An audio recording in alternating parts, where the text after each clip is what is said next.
Spoštovani gostje, prisrčno vas pozdravljam na današnji svečanosti podelitve odlikovanja reda za zasluge, s katerim je predsednik Republike Slovenije dr. Danilo Türk odlikoval današnje odlikovance.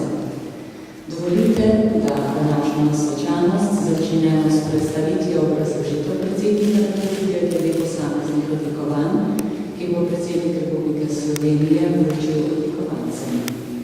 Po vročitvi bo sledil nagovor predsednika dr. Danila Türka, v imenu vseh odlikovancev pa zahvala profesor dr. Helena Degenvartovec.